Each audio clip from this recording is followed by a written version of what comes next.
muchas gracias a Claxo y a todos los presentes por darnos esta oportunidad para poder hablar, para poder exponer nuestras ideas. Nosotros somos de un observatorio de la riqueza, Padre Arrupe, que nació y está apoyado por el Movimiento Nacional de Empresas Recuperadas de Argentina. Es una especie de think tank, o de tanque de ideas, para hablar en nuestra idea, del pueblo. No tiene el soporte de ninguna instancia académica ni religiosa, aunque utilizamos el nombre de quien fue el jesuita más importante. Trabajamos también con empresas pymes, con muchos sectores jubilados, con muchas experiencias de vida, que las vamos incorporando en Argentina y en Brasil. ¿Y tu nombre? Guillermo Robledo.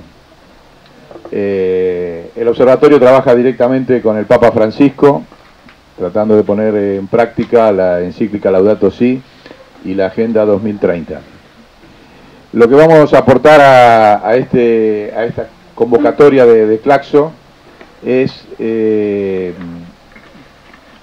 algunos temas, que es lo que venimos investigando, que básicamente se basan en un tema de que hay la civilización está ante una crisis de medición, que deriva desde luego en los sistemas de explotación que todos conocemos, los sistemas coloniales y demás, pero estamos ante una crisis de medición. ¿A qué nos referimos con eso?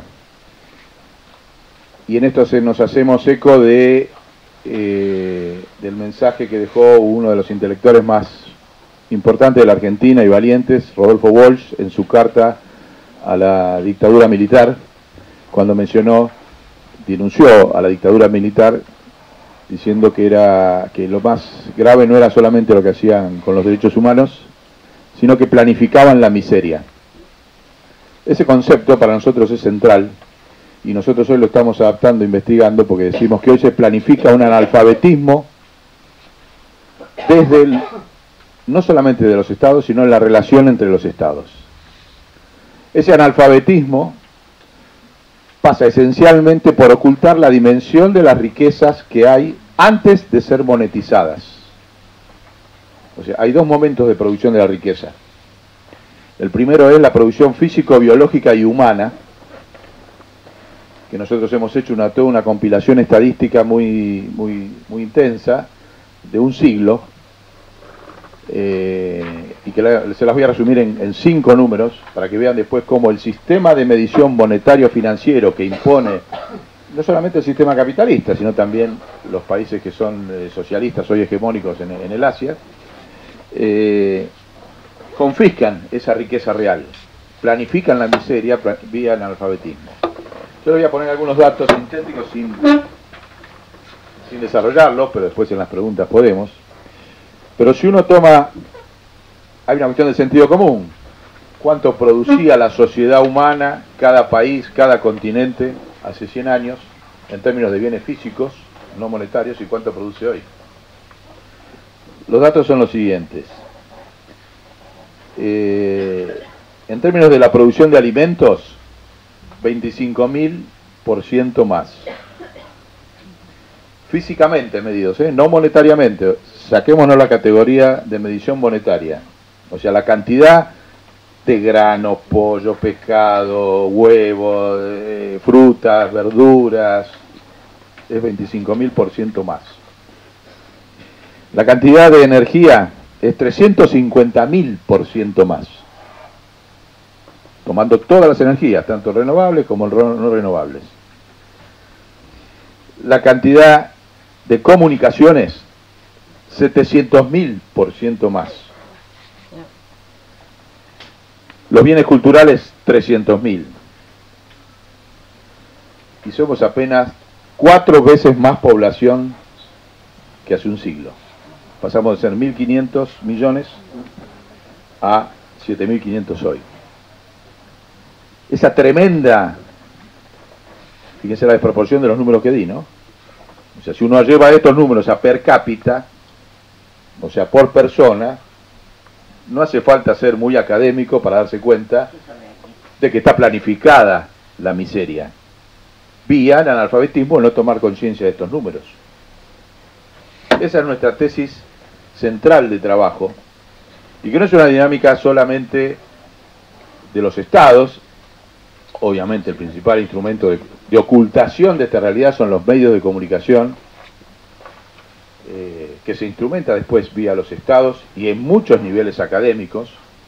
La mayoría de los economistas sale sin tener noción de eso, porque han incorporado categorías de ocultación de esta forma de medir la riqueza, vía la monetización, los sistemas fiscales y los sistemas impositivos. Nosotros decimos que hay un concepto central para los movimientos populares, para los pueblos, que lamentablemente todavía no está en la agenda de ellos, pero nosotros trabajamos como movimiento popular que somos para que se van instalando, que lo sintetizamos en una palabrita así que no se olvida: el pie, ¿no? El pie es la clave del analfabetismo planificado en el mundo y en cada uno de nuestros países.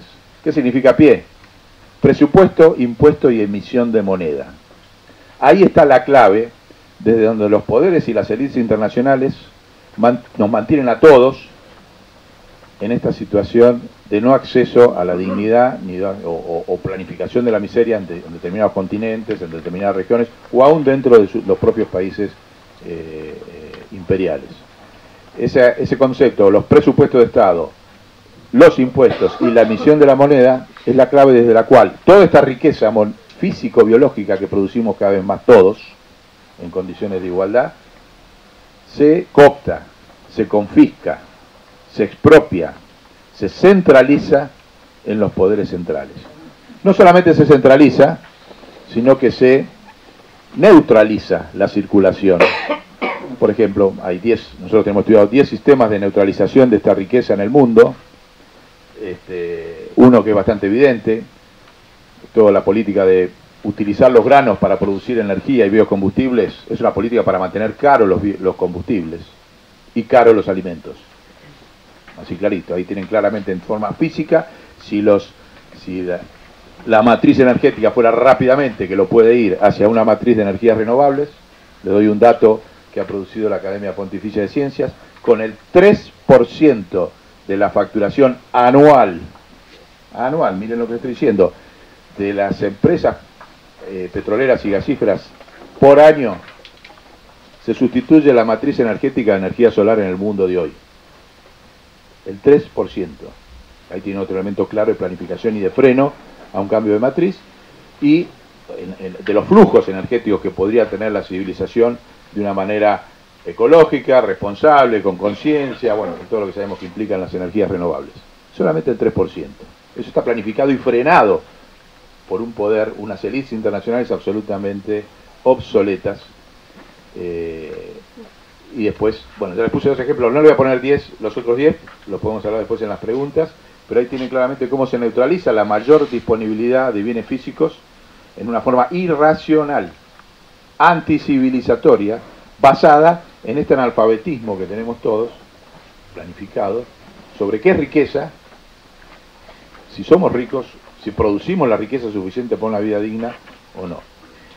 Ese dispositivo que nosotros lo tenemos medido con una serie de indicadores que hemos desarrollado, como índice de saqueo Monseñor de Nevares, bueno, después de eso vamos a varios detalles que los pueden ver en nuestra web,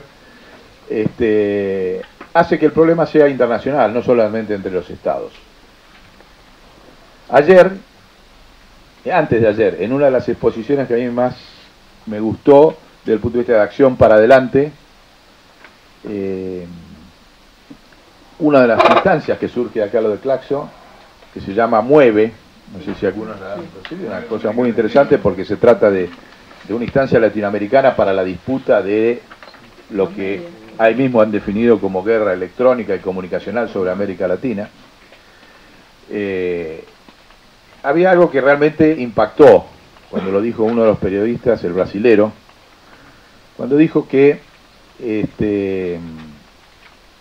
no lo podían creer y que estaban estudiando el fenómeno de cómo había ganado Bolsonaro, y que cuando se hizo la marcha de las mujeres, el ENAO, a los 2 días Bolsonaro pasó de tener 20% de adhesión de las mujeres a 35%. O sea, la marcha se convirtió en un enemigo de las mujeres. Y describió cómo lo hicieron. Describió que lo hicieron desde el punto, con las redes, WhatsApp y demás, donde transformaron esa marcha espontánea, la caracterizó como una de las más grandes de la historia política de Brasil, en contra de las mujeres vía las redes, sembrando todas las redes con fotos apócrifas, pero eficaces desde el punto de vista de la confusión. Y lo definió, que es una cuestión muy importante, una de las cosas más importantes que yo he escuchado decir hasta ahora, no escuché todo, pero que tiene que ver mucho con esto de no tenemos que hablar de Estados, sino entre Estados. Dijo, eso no lo hizo la oligarquía brasilera, la élite brasilera, no tiene capacidad de hacer eso. Eso fue una guerra internacional. Esa definición de guerra y de que es una práctica internacional es lo que tenemos que asumir los movimientos populares. No es solamente un problema de hasta dónde llegamos o no en términos de unidad, porque si no entendemos esa guerra no vamos a entender por dónde neutralizarla. Y por suerte de Claxo va a salir ese movimiento, Mueve, que asume el estado de guerra. Y me parece que es central. Porque ya no es una guerra, y también estaba el profe Romero, algunos compañeros por ahí lo conocen, en Argentina, otros no, que dijo, el problema es que es un ejército que no se ve. O sea, hay que incorporar a la discusión de las ciencias sociales la guerra. No porque lo digamos nosotros, sino porque la estamos sufriendo desde un ejército invisible que es el de las redes. Y no estamos preparados para eso.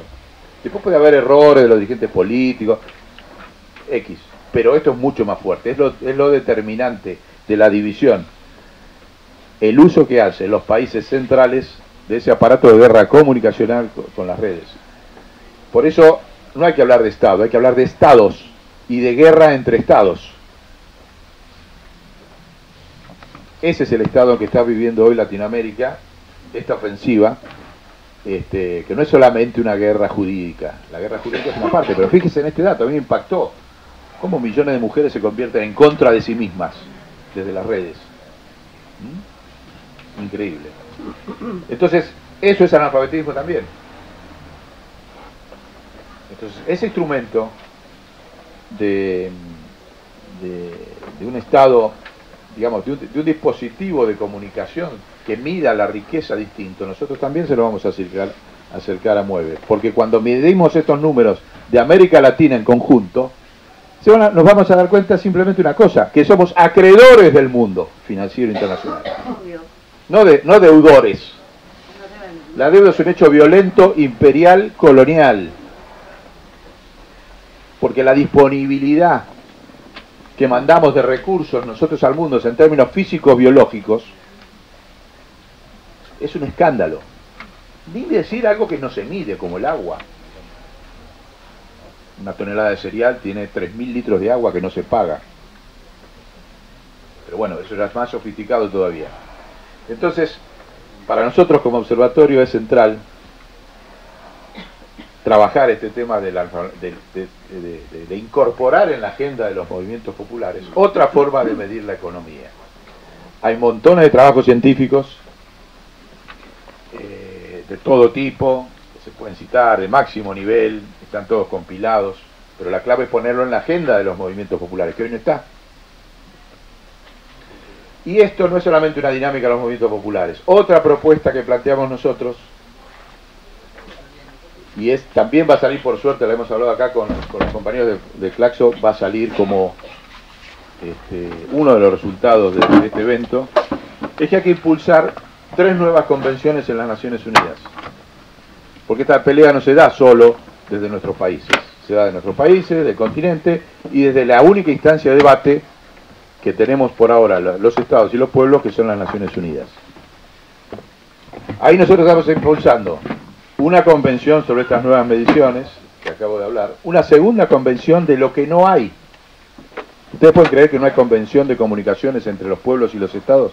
Será otra forma de... No hay. O sea, en el año 48, cuando se pactaron todas las convenciones internacionales, Fondo Monetario, Derechos de Lesa Humanidad, Genocidio, UNICEF, todo eso, las comunicaciones quedaron libres. Hubo un intento hace 30 años de la UNESCO de hacerlo y Estados Unidos inmediatamente cortó la financiación de la UNESCO para que eso no se haga, hace 30 años. Pero ahora hay que volver, porque ahora lo que ha pasado este año en las comunicaciones mundiales ya es un escándalo sin precedentes.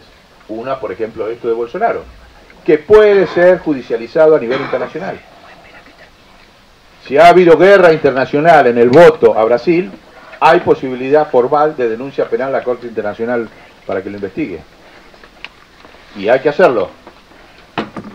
Perdón, porque el escándalo de este año... ¿Y todo el lío con Trump? ¿Y Putin y todo? También, ¿no? por eso, el lío Trump, o sea, hay muchos casos. De hecho, Francia ahora ha impulsado periodistas sin fronteras, o sea, se está empezando a instalar, dado todos los escándalos, como bien vos lo decís, el de Trump con Putin, los que estamos viendo en Latinoamérica y los que vamos a seguir viviendo. Entonces, hay clima para politizar y para instalar a nivel internacional que no puede hacer que si hay convenciones de todo tipo en una civilización donde la comunicación es lo central, no haya convención entre los estados y los pueblos a nivel internacional y eso quede en manos de 21 corporaciones monopólicas que manejan la comunicación, que ahora encima tiene un instrumento de guerra como son las redes. Entonces, esa segunda convención es la que nosotros impulsamos, y la tercera es una convención que a partir de estas formas de medición físico-biológicas y no monetarias permite establecer claramente el fin del ecocidio y el fin de los genocidios. Eso es un derivado inmediato. Esas tres convenciones, no solamente nosotros las hemos pensado, sumando la experiencia de muchos sectores a nivel internacional, sino que había un antecedente muy interesante, que es el que nosotros acá estamos planteando en esta convención, de que hay que reflotar. En el año 2008, en plena crisis financiera del 2008, había un presidente de la Asamblea de las Naciones Unidas, que era el padre Miguel de Escoto, que había sido de Nicaragua, había sido canciller de Nicaragua. Exacto. Pero cuando llega a la Asamblea, los nicaragüenses no estaban, los sandinistas no estaban en el gobierno, él llega por peso propio. Y hace un discurso muy fuerte, muy espectacular, en el marco de la crisis del 2008 mundial, de renovar y de cambiar las instituciones en las Naciones Unidas. Y a partir de ahí nace lo que fue más conocido que de Escoto, que fue la Comisión Stiglitz, que planteaba un cambio institucional en los sistemas financieros. De Escoto crea la Comisión Stiglitz, que en realidad fueron 18